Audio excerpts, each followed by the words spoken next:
ക്രിസ്തുവർഷം 632 ജൂൺ മാസം 8-ാം തീയതി തിങ്കളാഴ്ച 9 മണിക്ക് മുൻപാണ് ഹബീബായ മുഹമ്മദുർ റസൂലുള്ളാഹ്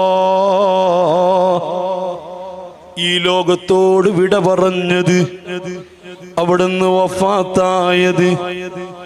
നീണ്ട 12 ദിവസം ഹബീബായ തങ്ങൾ രോഗബാധിതനായി പള്ളിയിൽ വന്നില്ല.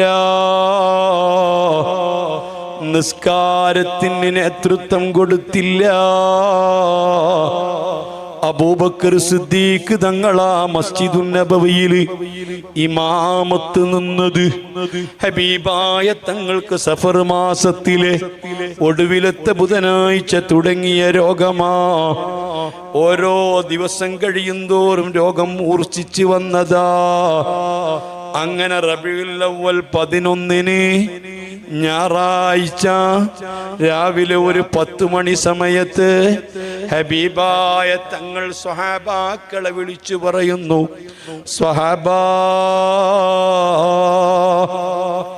എന്റെ ശരീരമാ സകലം വേദനിക്കുന്നു. എന്റെ ശരീരത്തിൽ വേദനിക്കാത്ത ഭാഗങ്ങളില്ല.